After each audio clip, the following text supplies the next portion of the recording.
नमस्कार दोस्तों, आप सभी का स्वागत है मेरे चैनल में।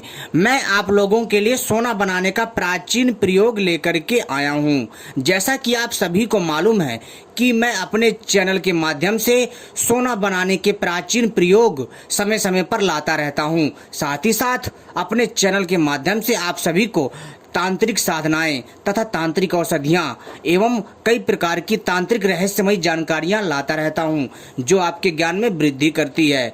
तो दोस्तों, चलिए मैं आपको बताता हूं सोना बनाने का अद्भुत प्रयोग, जिसके माध्यम से आप लोग जितना चाहें उतना सोना बना सकते हैं, अगर आप लोग इस क्रिया में सफल हो जाते हैं तो दोस्तों, बहुत सारे ऐसे हमारे दर्शक हैं जिनके मन में सवाल अभी भी है कि क्या सचमुच सोना बनाया जा सकता है? क्या वनस्पतियों के द्वारा सोना बनता है? अगर बनता है तो अब तक क्यों नहीं बना? अगर ऐसा है तो लोग सोना बनाना क्यों नहीं चालू कर देते?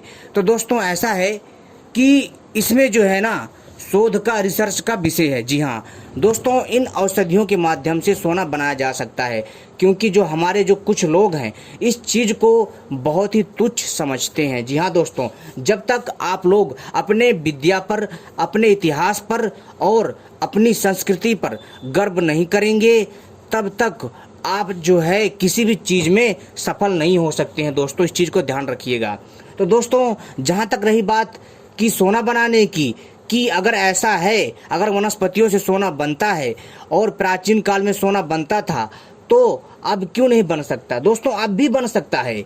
आज़ादी के काल में भी सोना बनाया गया था। उस टाइम पर कई ऐसे विद्वान थे जिन्होंने गांधी जी के सामने सोना बना करके दिखाया था, और आज भी उनका जो शिलालेख है वो बिरला मंदिर में मिलता है, एक शिला में लेख लिखा हुआ।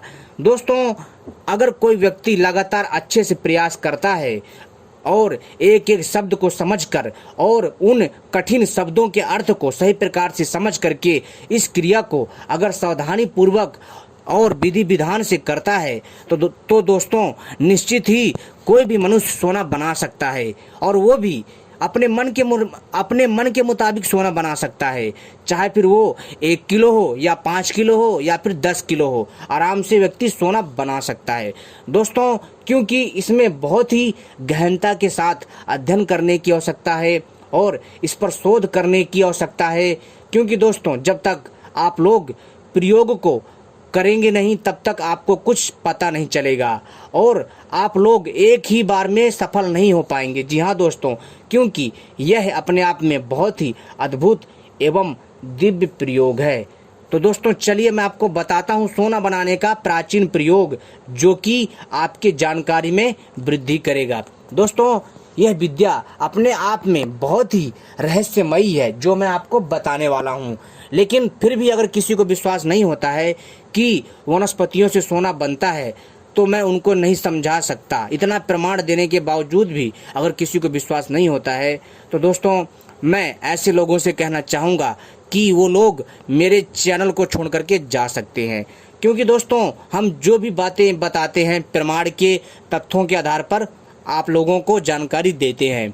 ठीक है दोस्तों, और हम लोग दोस्तों जो भी जानकारी देते हैं फ्री जानकारी देते हैं, एक भी पैसा नहीं लेते हैं। लेकिन दोस्तों, कई लोग हैं जो इस जानकारी को देने के लिए व्हाट्सएप बना रखा है और आप लोगों से पैसा चार्ज करते हैं।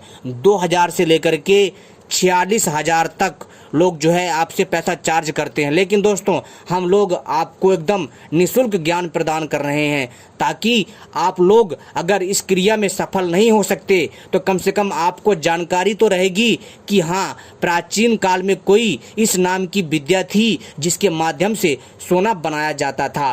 दोस्तों, हमारे भारतवर्ष में जो भारतीय लोग हैं वो लोग जो है प्रकृति का दोहन करना नहीं जानते हैं।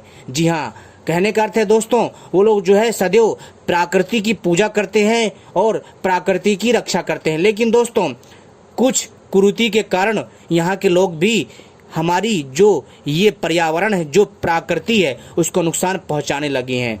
दोस्तों, विदेशों में देखिए किस प्रकार से प्रकृति का नाश हो रहा है, जिसके कारण प्राकृतिक आपदाएं आती रहती हैं समय समय पर। तो दोस्तों, हमारे जो ऋषि मुनि थे, जो संत थे, वो लोग जो है प्रकृति के साथ तालमेल बैठा कर के रखते थे और वो लोग खानों से नहीं बल्कि औषधियों के माध्यम से धातुओं के बल पर सोने का निर्माण कर देते थे, जो कि हम आगे चल कर के और भी अच्छी और दिव्य सोना बनाने के प्रयोग बताते रहेंगे। तो दोस्तों चलिए मैं आपको बता देता हूँ अब सोना बनाने का प्राचीन प्रयोग और विधियां और कौन कौन सी सामग्री लगेगी। तो इस वीडियो को पूरा ध्यान से समझिएगा दोस्तों, और थोड़ी अगर बहुत इसमें कमी रह जाए तो उसके लिए मैं आप सभी से क्षमा चाहता हूं। दोस्तों सबसे पहले आपको इस निर्माण विधि को समझना होगा जो मैं समझाने जा रहा हूं। दोस्तों सबसे पहले आपको 500 ग्राम लोहा चाहिए। जी हाँ दोस्तों, 500 ग्राम लोहा चाहिए, अर्थात आधा किलो आपको लोहा चाहिए। और आपको 500 ग्राम पीतल धातु चाहिए और आपको 500 ग्राम कांसा धातु चाहिए। जी हाँ, इन तीनों धातुओं को आपको प्राप्त करना है। जी हाँ, और दोस्तों इसके बाद जो है तीनों धातु शुद्ध होनी चाहिए। जी हाँ दोस्तों, इस चीज़ का ध्यान रखें। आपको आधा किलो यानी कि 500 ग्राम लोहा लेना है, 500 ग्राम पीतल लेना है और 500 ग्राम कांसा धातु लेना है। तीनों धातु शुद्ध ही हो, ठीक है, सही हो, ध्यान रखें। तीनों धातुओं को अलग अलग पिघलाएं तथा पिघल जाने पर उन्हें आपस में मिक्स करते हुए किसी कटोरे या कढ़ाई का रूप दे दें। अर्थात दोस्तों आपको इन तीनों धातुओं को अलग अलग पिघलाना है। फिर जब आप इन तीनों धातुओं को अलग अलग पिघला लेंगे तब इन तीनों धातु को यानी कि इन तीनों धातुओं के पिघले हुए तरल पदार्थ को आपस में इन तीनों को मिला करके किसी कटोरे या किसी कढ़ाई का या किसी अन्य बर्तन का निर्माण करना है। ध्यान रहे उस बर्तन में कहीं छेद ना हो और मात्रा सही हो। ऐसा बर्तन बनाने में दिक्कत हो तो किसी कारीगर से संपर्क कर लें, उससे बनवा लें। बर्तन बन जाने के बाद उसे रख लें और बाजार में किसी विश्वसनीय पंसारी की दुकान से 200 ग्राम गंधक और 200 ग्राम नीला थोथा जिसको तूतिया भी कहते हैं और 200 ग्राम नमक, 200 ग्राम कुमकुम जिसे रोली भी कहते हैं तथा रस सिंदूर खरीदें। साथ ही विश्वसनीय स्थान से ही 100 ग्राम शुद्ध पारा धातु और शहद खरीद लें। ध्यान रहे गंधक को सभी जानते हैं। नीला थोथा जिसे तुतिया भी कहते हैं, यह नीले रंग का होता है और पूरी तरह जहरीला होता है। इस चीज़ का ध्यान रखें। इसके बाद दोस्तों अब आपको इन सामग्रियों को क्या करना है, ध्यान से सुनिए। इकट्ठा करने के बाद गंधक, नीला थोथा, नमक और रोली अलग अलग कूट पीसकर आपस में मिला दें और एक किसी तांबे